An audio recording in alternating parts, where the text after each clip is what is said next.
Olá, guaibeiros, saudação especial a todos e a todas que estão nos acompanhando. Posse de Bola está começando, mais uma edição especial. Com o Posse de Bola que a gente propõe contar a história do futebol, principalmente especial a história do futebol gaúcho, com as personalidades que fazem parte da história do nosso futebol gaúcho. Hoje comigo, Rafael Pfeiffer. Tudo bem, coordenador? Tudo bem, boa tarde a todos, uma alegria estar com vocês. E hoje, em especial, e eu vou dizer dentro de alguns instantes o motivo. Sabe que essa escala, ela estava sendo feita nas tuas férias, né? Quando a gente conseguiu confirmar com a agenda do convidado, a gente já automaticamente nós escalamos, né? Haroldo Santos, né? Fez isso aí é natural. Que está na produção do Haroldo fazia minha escala há 15 anos atrás, agora ele voltou a fazer então. Ele e Carlos Eduardo Muito Torres, bem. Os integrantes que participaram dessa escala. Muito eu bem. vou deixar a ti para apresentar o nosso convidado especial dessa semana no Posse de Bola. Que foi presidente do Grêmio. E eu tenho uma alegria muito grande. Agora, mês de junho, eu vou completar 25 anos de jornalismo. E começou em junho de 2001, na assessoria de imprensa do Grêmio, para onde eu fui a convite do presidente José Alberto Guerreiro, que está conosco aqui hoje. Presidente, seja muito bem-vindo. Bom dia, boa tarde. Não sei se é boa tarde. A hora que o pessoal for ouvir, vai ouvir de noite, vai ouvir de madrugada. Hoje é assim, hoje por mudou. Por isso a minha dificuldade aqui. Mas é um prazer estar aqui com vocês. Falar de futebol sempre é algo que traz coisas lá do fundo da gente, né? Que a gente que viveu muitos anos futebol. Estou afastado já também há bastante tempo. Mas é um prazer enorme conversar com vocês. Mas eu tenho uma pergunta inicial justamente nesse sentido. O senhor foi presidente do Grêmio até 2002. Olha, já faz bastante tempo. O senhor segue frequentando o futebol, segue indo ao estádio, segue acompanhando reuniões, segue acompanhando movimentos políticos? O senhor segue ou não? Bom, vou te dizer, dificilmente perco um jogo. Estou sempre na arena. Vou nas reuniões que eu julgo importantes no Conselho. E toda vez que convidado ao Conselho Consultivo, também estou lá presente. Nunca faltei uma reunião do Conselho Consultivo. Agora, da vida política do Grêmio, não participo ativamente, não. Nunca fui de nenhum grupo. Eu sou daquele momento que não existiam os grupos ainda, né? E até por uma questão muito pessoal. O Grêmio deve ter hoje mais de 30 grupos. Provavelmente. Tá? Eu não acredito que exista mais de 30 formas de dirigir o Grêmio. Né? Porque, obviamente, tu tem um grupo, teu objetivo é de chegar ao poder. Tá? Então, eu acho que aí tem muito mais, sei lá, alguns interesses pessoais do que propriamente buscar formas de administrar o clube. Mas respeito, essa é a sistemática de hoje, né? E tomara que isso venha para o bem do clube. Deixa eu aproveitar o gancho, presidente. A gente tem, quando decidimos por lhe convidar e lhe agradecemos pela presença, para contar um pouco da sua história no clube. E tem algumas outras questões curiosas que a gente está vendo aí no mundo da comunicação, e o presidente tem participação para a gente poder contar os bastidores. Tem umas coisas que não mostraram aí. Esse é o principal. Para mim, esse é o ponto principal. Mas antes disso, presidente, deixa eu pegar esse ponto que o senhor fala agora da política. Me chamou a atenção, né? Mais ou menos 30 grupos políticos, não tem 30 formas diferentes de governar um clube de futebol, seja o Inter, o Grêmio, enfim. Vendo de fora, o senhor que já foi presidente, já esteve na parte interna, como o senhor avalia a última eleição presidencial do Grêmio, a do ano passado? Olha, para mim foi uma eleição muito, mas muito atípica. Né? Tinha lá os candidatos, que eram uns, antes de ter acontecido o surgimento do Marcelo. Né? Era uma política o Grêmio. A partir da chegada do Marcelo, e aqui eu quero dizer que nunca tive aproximação maior com ele, mas como gremista reconheço que ele fez algo que na história não me lembro de alguém que tenha feito, né? Uma pessoa desprendida, uma pessoa humilde, isso eu posso afirmar para vocês, né? E que tinha um grande sonho, que nem eu tive lá atrás, então eu respeito muito isso, de ser presidente do Grêmio. Se assustou, né? Claramente, na minha visão, se assustou, porque ele não conhecia a política do Grêmio, sabe? E a política de clube eu considero muito pior que a política normal, a política tradicional, digamos assim. Tradicional, dizendo assim, né?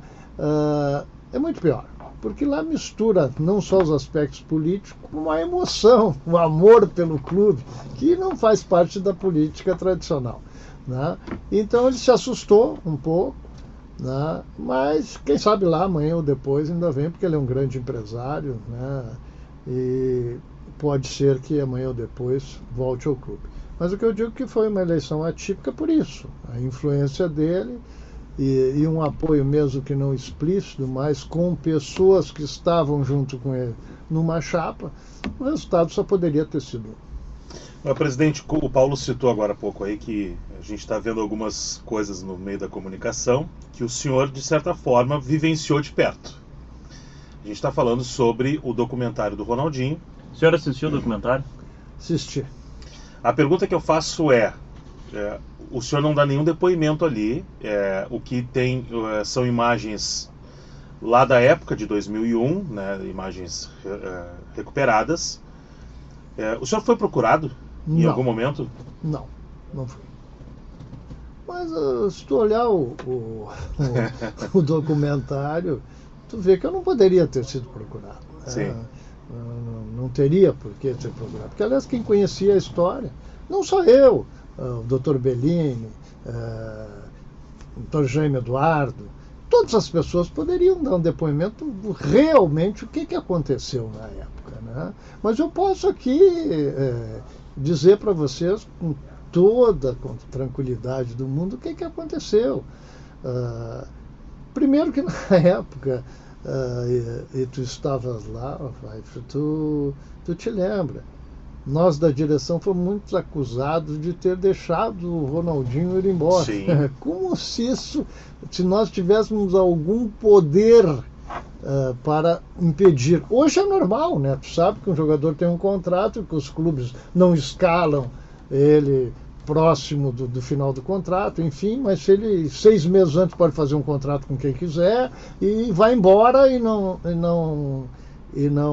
dá nenhuma satisfação para o clube. Na época não era este o costume, os clubes tinham o poder sobre o jogador. Então nós tínhamos lá uma grande discussão. O contrato do Ronaldinho tinha sido feito em 2007 ou 2008, não me lembro exatamente quando, acho que foi 2007. 97. 97, desculpa. E o Grêmio fez, na época o presidente era o saudoso Luiz Carlos Silveira Martins, ele fez o que podia, um contrato de 3 anos. Não podia fazer um contrato maior do que 3 anos. Lembrando que em 97 o Ronaldinho tinha 17 anos. Exatamente. Não podia fazer mais do que 3 anos. Ele fez. E eu tive o dissabor de o contrato terminar na minha gestão quando passou a vigir uma lei que não existia em 97. Então qual era a nossa discussão? Esta lei vale para os contratos a partir da sua promulgação ou tem efeito retroativo? Em qualquer atividade não existe retroatividade para a lei. A lei é a partir daqui. Isso causou, na época, um problema terrível. Nós fomos à FIFA diversas vezes e pouca gente fala que a partir desse episódio, pelas alegações que o Grêmio fez lá, é que surgiu um mecanismo de solidariedade. É verdade. Tá? É verdade. O que é um mecanismo de solidariedade? É o compromisso que os clubes que formam o jogador, né? Não é o compromisso, é o direito que eles têm de ter alguma contraprestação por aquilo que fizeram. Porque senão ninguém mais. Aliás, meu depoimento na FIFA foi o seguinte: o Grêmio não vai mais fazer nenhum jogador, fazer para os outros, tá? Fazer para quem puder pagar mais. Então era essa a discussão. E a discussão foi tão acirrada, e pouca gente diz isso, que o Ronaldinho ficou 6 meses sem jogar futebol. Tu vê uma coisa totalmente contraditória com o direito das pessoas de poder trabalhar, né? Mas como era uma coisa tão... E a outra coisa que o Grêmio não ganhou nada. Não, a FIFA arbitrou que o Grêmio deveria receber 5 milhões de dólares. Claro que os 5 milhões de dólares não pagavam, né, o Ronaldinho, mas tudo isso aconteceu. Nada disso é colocado. A segunda, eu acho que do Grêmio era uma coisa muito mais, e mais uma vez eu falo em ti, porque tu estava lá na real. O Ronaldinho foi um guri que perdeu o pai muito jovem. Tá? O pai dele tinha 42 anos quando faleceu. E ele foi acolhido pelo Grêmio. Tá? Aí eu me lembro de pessoas saudosas, né, que, enfim, buscavam o Ronaldinho no colégio, né, se preocupavam com a vida do Ronaldinho. Então tem vários gremistas, assim, verdadeiros abnegados que cuidavam das categorias de base. Quem não conheceu o Rochinha lá no Grêmio, que passou 20 anos nas categorias de base, muito diferente de hoje, não ganhava um tostão para isso, era a vida dele aquilo, né? E o carinho que eles tinham pelo jogador. Né? Aí acontece tudo aquilo, essas pessoas ficaram muito mal, né? Porque eles apostavam naquilo, né? Bom, aconteceu o que aconteceu. Volto à tua pergunta, ninguém me procurou. Obviamente que eu corrigiria muitas das coisas que estão ali, né, naquele documentário, mas uma coisa me gratificou naquele documentário, tá? Foi que não foi só no Grêmio que ele fez isso. É verdade. Se tu olhar ali, a carreira dele toda, e eu acho que o Assis foi muito honesto naquele documentário. Eu sempre procurei o bem do Ronaldinho, bem entre aspas, né? Porque ele não se importou com o resto. Então, toda vez que ele achava que podia ir para um clube, outro, que ele tivesse uma vantagem financeira maior, ele iria. Né? Inclusive, ele fez uma coisa que demonstrou todo o planejamento. Né? Eu queria levá-lo para um clube que fosse de uma marca de coisa, porque isso facilitaria a ida dele para a seleção. Nunca teve isso em pauta, em lugar nenhum, em coisa nenhuma. Me lembro, aqui é uma coisa que é importante que todo mundo saiba. Tá? Eu tenho como testemunho o Denis Abrão. Tá? Domingo à tarde eu recebi uma proposta, não recebi no domingo, mas no domingo à tarde eu fiz contato com a família, eu queria falar com a Assis, tá? Marquei lá no saudoso Estádio Olímpico. Que ano isso, presidente? Só pra gente... Que ano mais ou menos? Deve ser gente... 2000. 2000 ali. Deve ser mais ou menos 2000. Ronaldinho já afirmado no Grêmio. Já afirmado, já tinha passado aquele Grenal que ele tinha feito com o Dunga, aquilo ali. E aí eu recebo uma proposta de um grande clube espanhol, tá? E... Qual, presidente? Na época era o Barcelona, tá? Tu vê que o Barcelona se interessou antes e depois da coisa. Daí eram valores significativos, não valores que nós estivéssemos naquele momento dispostos a fazer qualquer negócio. Aí eu chamei o Assis para conversar e comunicar, dentro de uma relação absolutamente profissional do clube, olha, informando que eu não queria que ele soubesse pela imprensa que isso acontecesse. Ele não foi. Aquilo já foi um choque para mim. Mas foi a dona Miguelina e a irmã. A Deise. Tá? Elas foram lá. A Deise que trabalhou no Grêmio na sua época também, né? Não, deixa eu concluir o que tu vai saber aqui. E a irmã que aparece na série, né? Isso. Uma menina muito... Ela foi lá no Grêmio, foi uma pessoa muito maravilhosa pessoa. Não posso misturar as tristezas ou mágoas com o jogador. Jamais, por exemplo, diminuir a sua capacidade técnica, que sempre foi, né? Um grande jogador. Foi a dona Miguelina? A dona Miguelina e ela, a Deise. Aí eu expliquei o que tinha acontecido e ela fez assim: presidente, por amor de Deus, não venda o Ronaldo. Não venda o Ronaldo. Tá? Porque ele não tem estrutura para ir para fora do país. Tu vê, eu trabalho, tá? E eu não posso ir junto, e ele não tem... Até fiz uma frase interessante que, né, nem vale a pena falar aqui, mas tudo bem. Mas não venda, por favor, não venda o Ronaldo e Trotsky. Se o senhor quer nos ajudar, arruma um emprego para a Daisy. Tá?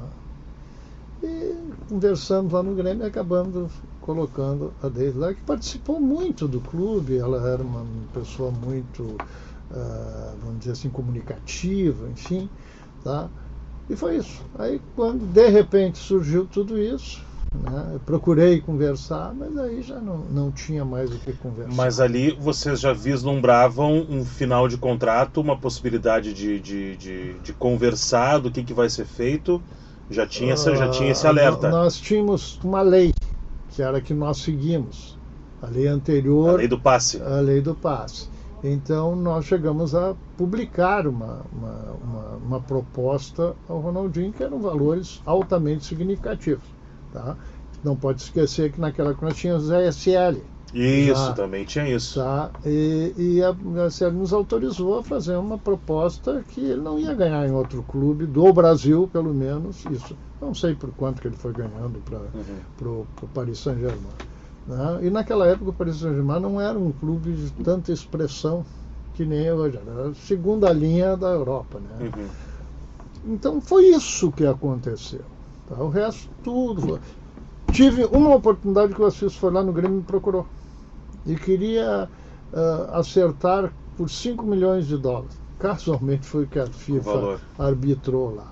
Eu disse que não, que naquele momento nós não tínhamos condições de fazer nada, que nós estávamos num litígio, né? Porque ele queria fazer isso para que o Ronaldinho voltasse a jogar imediatamente. Isso já depois do caso... Já depois do caso feito. Então essa é a história, cara. Quem disser diferente disso, me lembro que na época sofri horrores, jornalistas, colegas de vocês aí diziam: o Grêmio não valorizou o jogador, tinha jogadores que ganhavam mais que ele. Claro que tinha, rapaz, ele tinha 17, 18 anos, né? E o futebol é assim, o jogador da categoria de base, ele não sai da categoria de base ganhando, mesmo sendo um fenômeno que ele era, ganhando, mas o Grêmio iria fazer o contrato devido a partir do encerramento desse, que era em 2000, início de 2001. Início de 2001, né? Porque ele joga aquele Campeonato Brasileiro de 2000 ainda. Ele faz vários gols, leva o Grêmio adiante. Não, como jogador, não vamos discutir. Claro, né? claro. Para mim foi um dos maiores jogadores do mundo até hoje. Tá? Foi um dos grandes jogadores do mundo até hoje. Tá? Acho que se ele tivesse sido um pouco mais profissional, mas isso é uma opinião pessoal minha, né? Ele poderia ter ido até mais longe, né? Porque se tu vê o próprio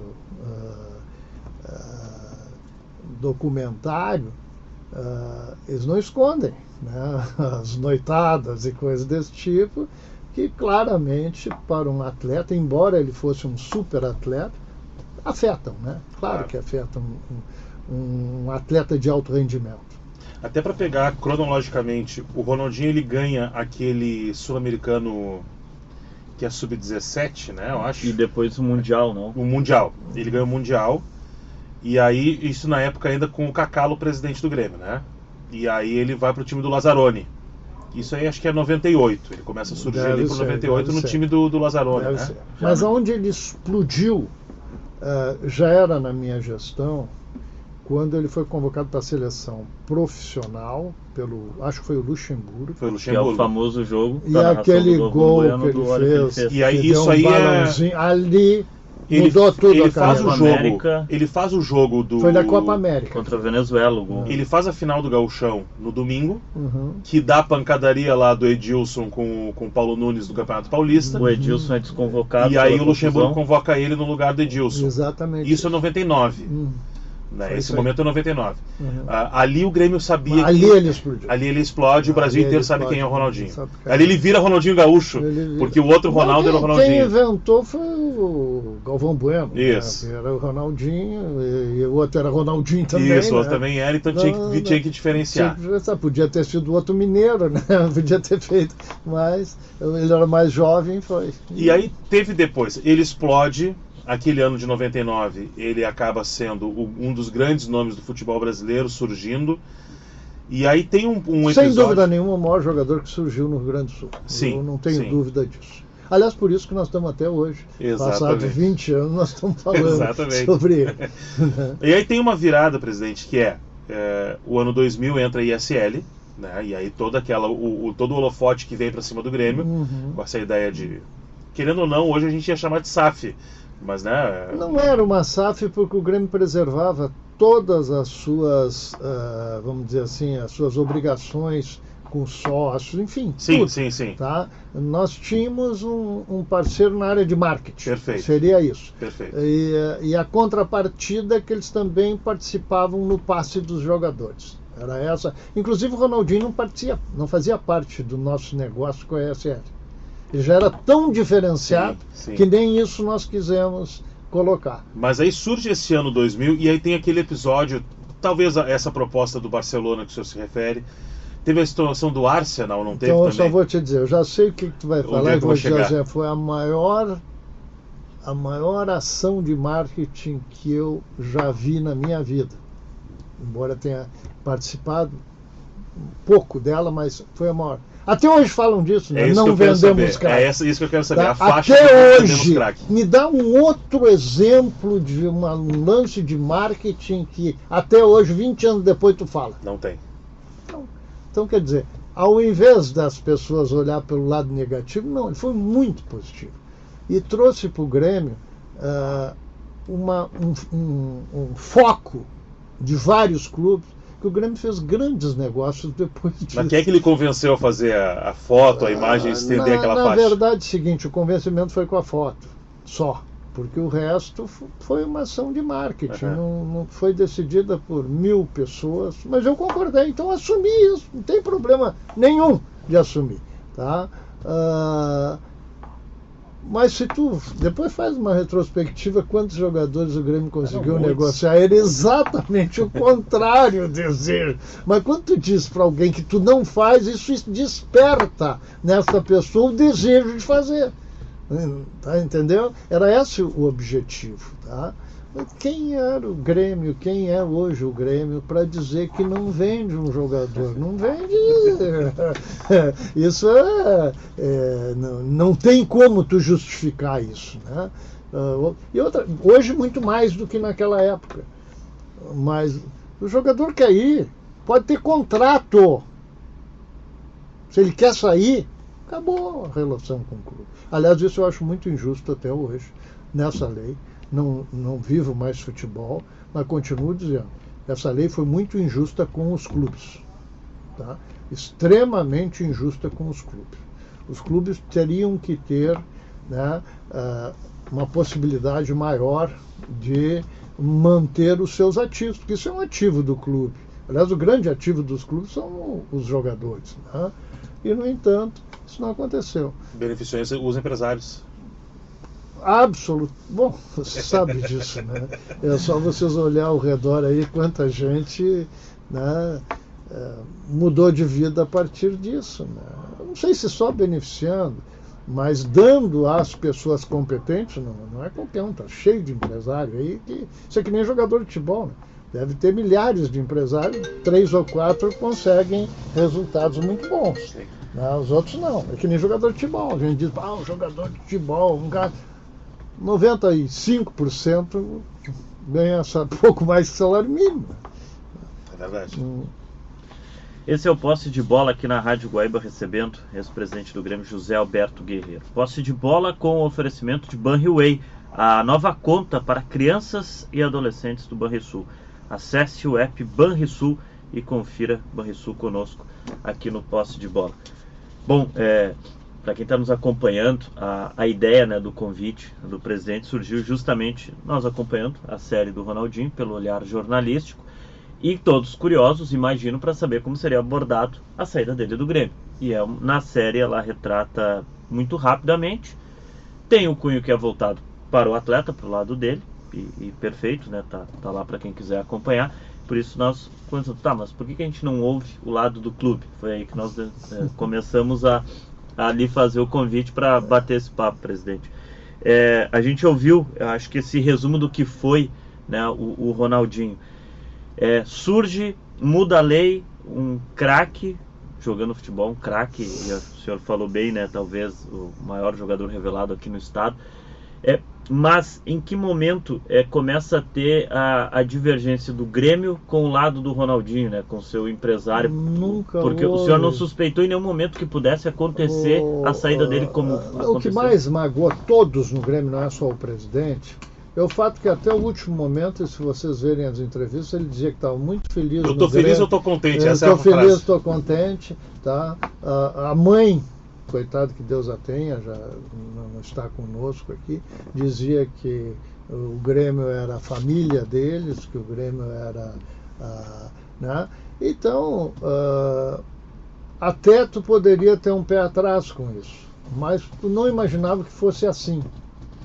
Tá? O que eu sempre imaginei é que o Grêmio seria procurado, diz, olha, nós queremos ir para a Europa. Tudo bem, é diferente. Então vamos ver o que podemos negociar. Tá? Podemos conversar sobre isso. Nunca essa conversa hoje. Ele pura e simplesmente sumiu. Tá? Até esses dias eu estava vendo uma entrevista do Danley e ele fala exatamente sobre isso. De repente ele sumiu. Foi isso que aconteceu. Porque ele chega a jogar toda aquela temporada de 2000, né, e que o Grêmio... E bem, ele é um dos destaques do campeonato da Copa João Avelange, né? Exatamente. Aí o Grêmio é eliminado pelo São Caetano.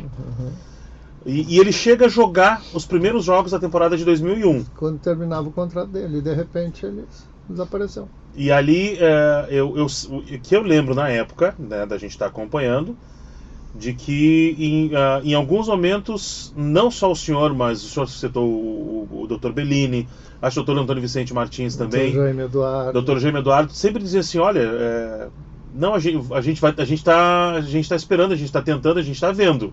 Exatamente, não tinha outra coisa a fazer, né? A partir do momento da lei, ele era dono, ele podia fazer o que ele quisesse. Quanto a isso, fora essa divergência que nós tínhamos, de que a lei tinha efeito retroativo ou não, né? Eu acho que não existe outro exemplo de lei com efeito retroativo. Né? Vamos pensar que tu faz um contrato com alguém da compra de uma casa, tá?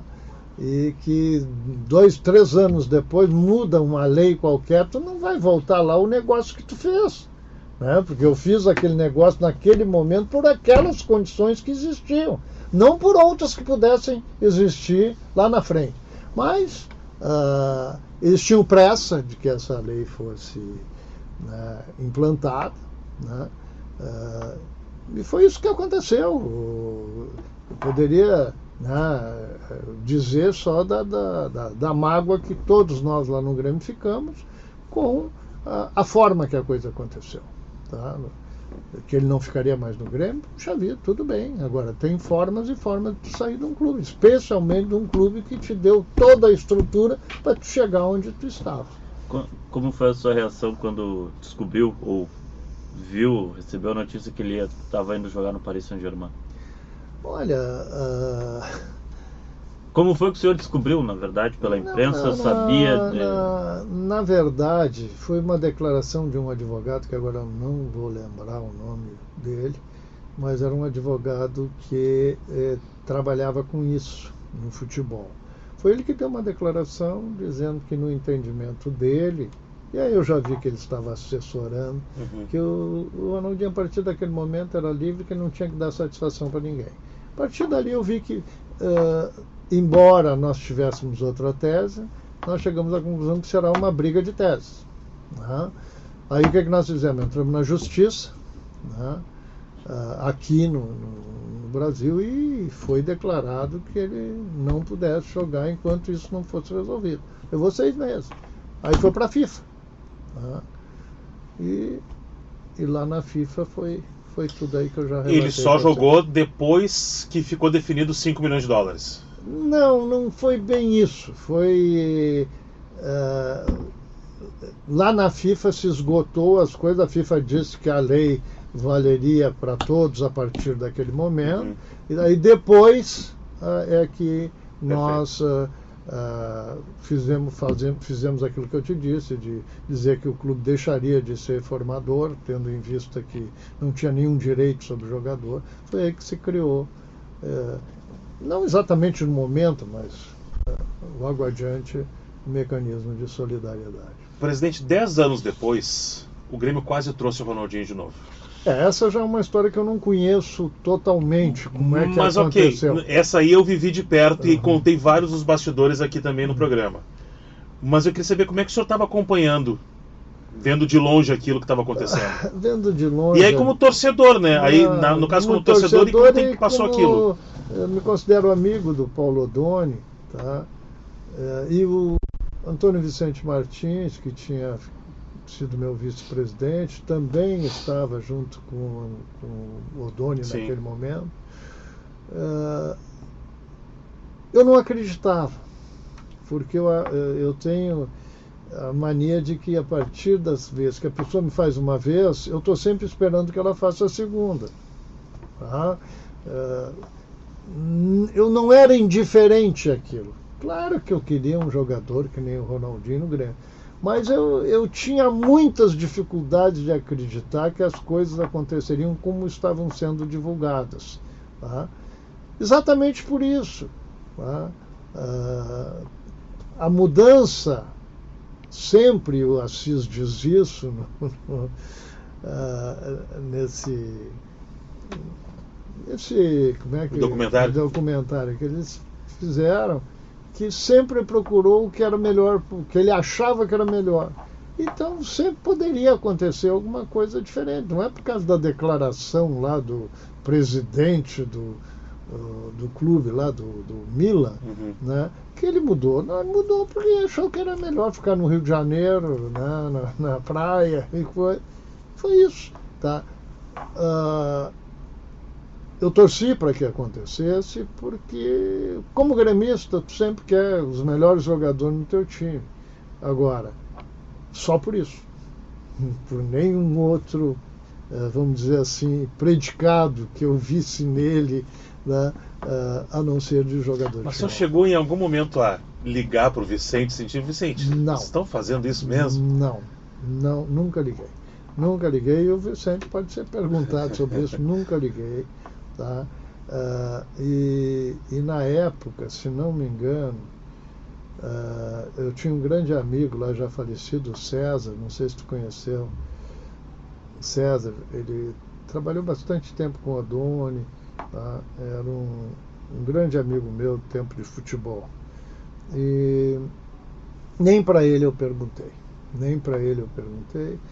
Eu sempre tive uma teoria comigo que é a seguinte: enquanto eu vivi o Grêmio, tá? 20 anos eu vivi o Grêmio, passei por tudo dentro do Grêmio. Entrei no Grêmio em 84 com o saudoso presidente Galia, uma figura espetacular, faz muita falta até hoje ao Grêmio. Tá? E fui das categorias de base muitos anos, fui diretor de marketing, foi N coisa lá no Grêmio. E fui vice de futebol, quando ninguém queria ser, em 92, o Grêmio na segunda divisão, primeira vez que o Grêmio foi na segunda divisão, não tinha dinheiro para absolutamente nada. Né? E graças a Deus saímos da segunda divisão. Né? Todo mundo diz, mas saíram porque era o 12. Bom, mas desde o início da competição se dizia que era um 12, então nós não tinha dinheiro, não fizemos nenhuma loucura, não tínhamos jogador que nós não pudéssemos pagar. Né? Os que nós tínhamos já eram um horror para pagar.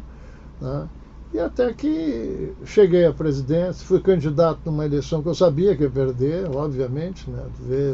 Eu concorrendo contra o Cacalo, com o apoio do Fábio Koff, que tinha 2 anos antes sido campeão da Libertadores. Sabia, mas eu também sabia que para te participar, para te chegar onde tu queria, que era ser presidente, tu tinha que perder um dia, tu tinha que te expor, tu tinha que dizer quem tu era, as tuas ideias quais eram, e papapá. E eu tenho orgulho de dizer que ainda fiz 106 votos nessa condição. Foi 170 votos, assim, contra 106. Pô, foi uma vitória. Tá?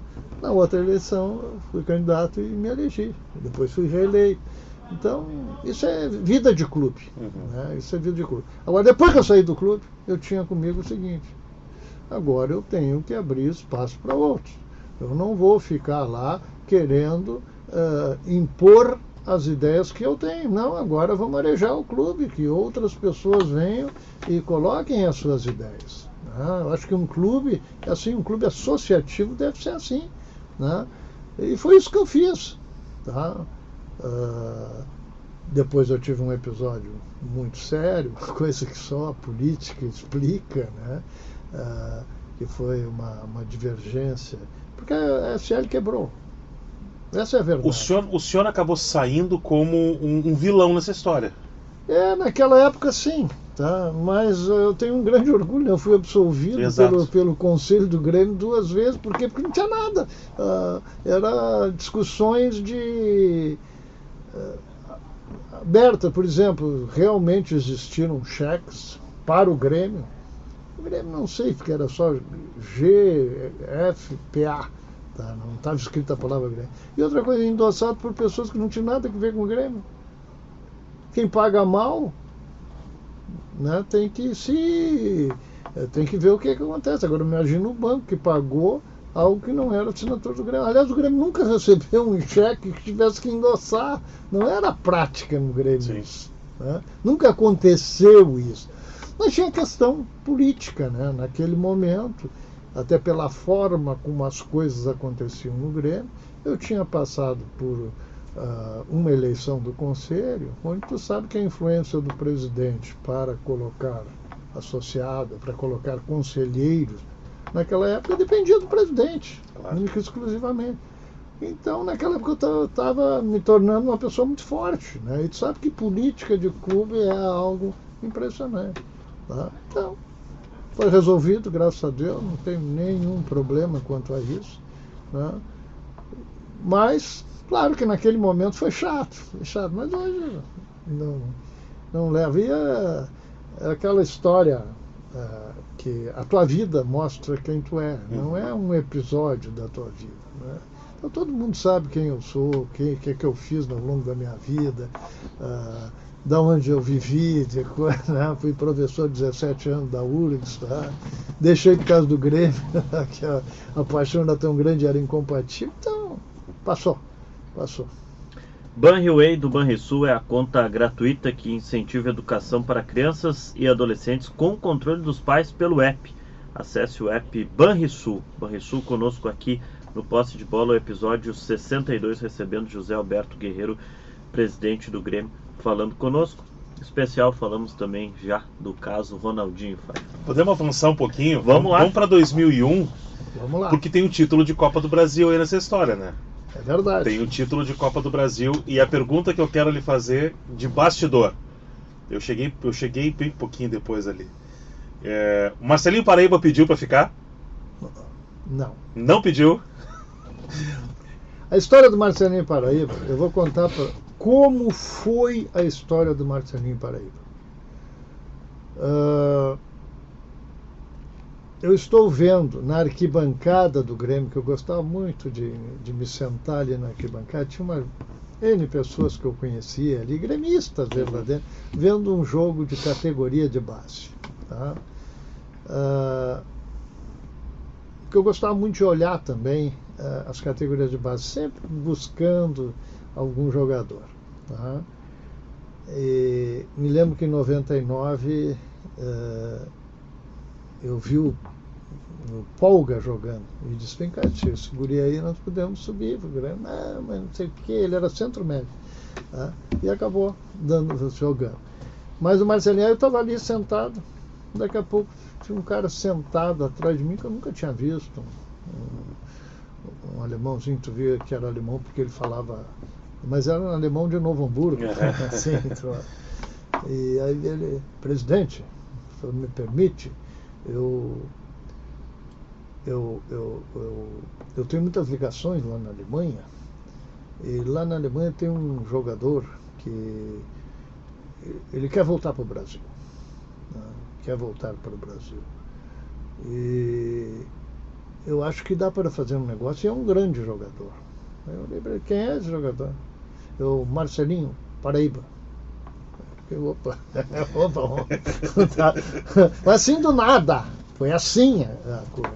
Aí convidei ele para ir lá na minha sabão, vamos ver mais o que é isso, né? Bom, e aí conversamos, e aí ele me disse, mas os caras querem 4 milhões de dólares. Não, totalmente fora de cogitações, não tem nenhuma possibilidade de fazer isso. Tem que lembrar que já estava ali se rompendo com a IACL. Não tinha mais nada da IACL. E tinha os jogadores que tinham vindo antes, Marinho, Zinho, estava todo mundo aí. Estava todo mundo aí. Tá? Então não seria irresponsável de fazer um negócio. Tá? Aí você, não, mas se eu lhe conseguir prazo. Tá, mas o que é conseguir prazo? Tá? Mas antes disso, eu chamei o Tite, perguntei, presidente, traz esse aí, que esse aí é a cereja do bolo do nosso time, é o que nós precisamos. Aí, mas o que é esse prazo? Não, fazer o seguinte, esses 4 milhões o senhor pode pagar de 6 em 6 meses, com 6 meses de carência. Tá, mas e por quanto tempo? Era 600 mil dólares a cada 6 meses. E aí tu vai ver quantos, não fiz de cabeça aqui a conta. Tá? Mas eles fazem, não fazem. Então tá, aí conversei com a diretoria, todo mundo topou e coisa, tá? Nos dá uma grande melhora, né, para a gente aspirar a alguma coisa. Foi o que deu. Tá? Jogou demais, embora, se tu te lembrar, ele nunca jogava em Porto Alegre. Nunca jogava em Porto Alegre. Ele sempre arrumava uma bronca lá, expulso, todas as coisas. Bom, mas ele foi o craque que sempre foi, com o jeito dele, né? Se eu contar para vocês, eu vou contar isso aqui porque todo mundo vai gostar dessa história. Quando foi contratado, nós prometemos para ele 100 mil reais. Tá? Era esse o que nós tínhamos com ele, e o salário dele até nem era alto, porque ele queria voltar para o Brasil. Tá, veio, apresentaram ele para mim lá, eu cheguei, Verade, manda fazer o cheque aí de 100 mil reais. Ele não disse nada. Aí, mas o Verade saiu com ele, daqui a pouco vem o Verade. Presidente, nós não podemos ficar com esse louco aí, mas o que houve? Não, ele quer em dinheiro. Ele quer em dinheiro. Pô, tá, aí vamos ver, tinha um banco embaixo no Estádio Olímpico, que era o Banco do Brasil ou o Santander, não me lembro qual era dos dois. Tá? Era o Santander, depois foi o Banco do Brasil. E aí, para trazer aquele negócio, levou 4 horas, vim um carro forte, porque tu tem que pensar em 100 mil reais em 2001. Em 2001, claro. Tá? E trouxe, aí veio. Tá? E depois o Verade me contando, falecido, querido amigo Verade. Aí uns caras botaram aquele dinheiro tudo em cima da mesa, ele olhou tudo aquilo, pegou assim, 2 mil. Agora a senhora pode guardar esse para mim. Pegou 2 e mandou... agora a senhora guarda esse para mim. Guardar o banco, guardar. Uhum. Ele queria ver o dinheiro. Agora tu vê, tu vai torcer pro jogador que, né? Mas aí. Que loucura. Queria ver o dinheiro. Acho que tinha levado tanto calote ao longo da vida dele que ele queria ver se o dinheiro existia mesmo. Não acreditava esse negócio que tem no banco. Que loucura. Coisa. Mas dentro dessa história de 2001... Tá, mas aí deixa eu te contar. Sim. Aí quando chegou julho, nós tínhamos que pagar 600 mil por ele. Tá? O mesmo cara veio e disse, olha, tem uma proposta de 6 milhões de dólares por ele. Não tem saída, né? Foi assim. Ele jogou 6 meses no Grêmio, foi comprado por 4, vendido por 6. Foi isso. Jogou 6 meses, deu o título da Copa do Brasil. E foi embora. É isso aí. Não Nunca jogava, pediu para ficar. Não jogava em Porto Alegre, ainda bem que a final foi no Morumbi. É, exatamente. Agora... Se pagou, presidente. Não, mas bom, nossa, não, em negócio que nem esse, tomara que o Grêmio faça a vida toda, né? O Que tenha senhor a citou sorte. um nome aí, Tite. Vindo lá do Caxias, uma aposta Eu tenho que foi feita naquela eu tenho direção. outra história sobre isso. Nós gostamos dessa história. Até o Tite, até isso aí, ele já até contou no programa aí que ele participou. O Tite tinha sido 5 anos treinador do Veranópolis. E depois foi para o Caxias. Tu vê que ser treinador de futebol não é fácil. É fácil depois que tu acredita, né? E os outros acreditam em ti. Aí ele ganhou o título gaúcho do ano 2000. Naquela época, o campeonato gaúcho era no primeiro semestre. O segundo semestre era o Campeonato Brasileiro. Quando ele foi campeão gaúcho, os jogadores do Caxias tudo foram negociados para tudo que é time e ninguém falou nada no Tite. Quando chegou no fim do ano,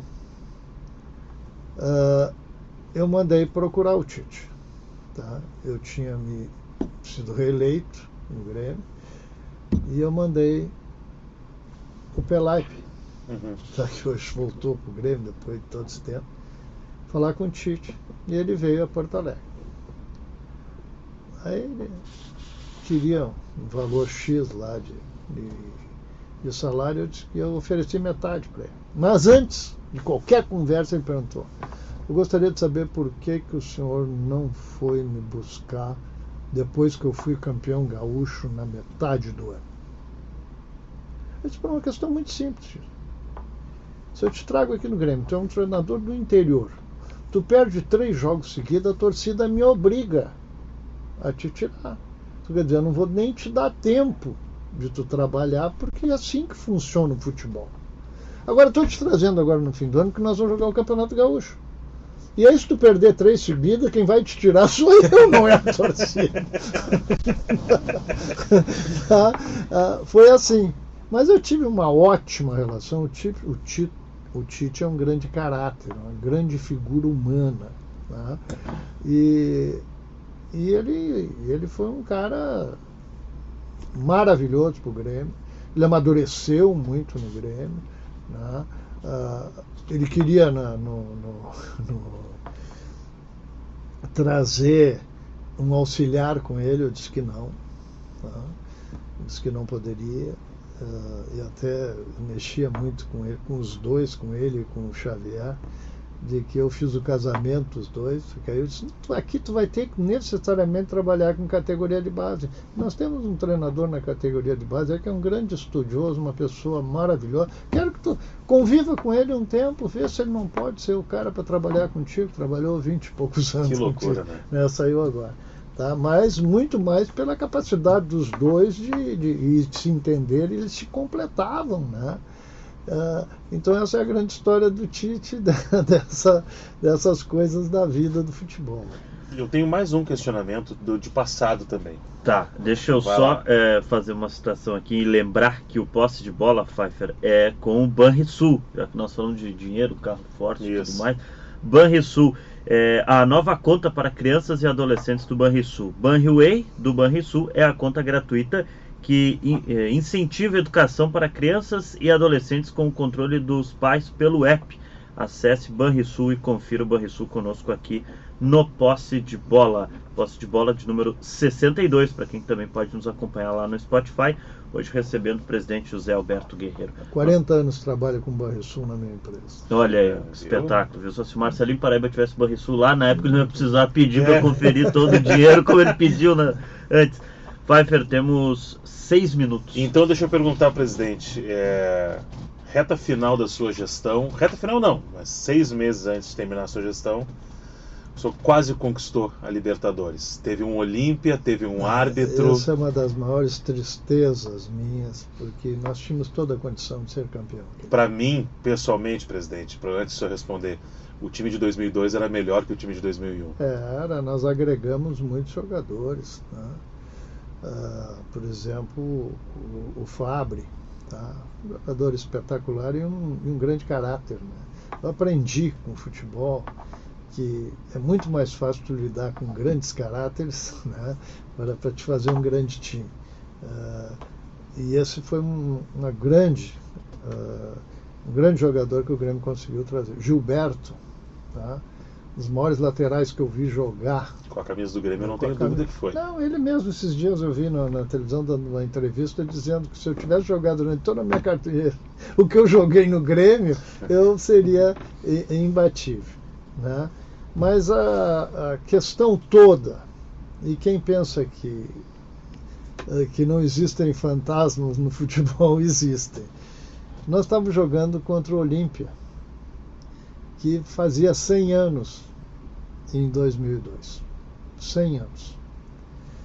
E eu resumo essa coisa perguntando para vocês que acompanham futebol.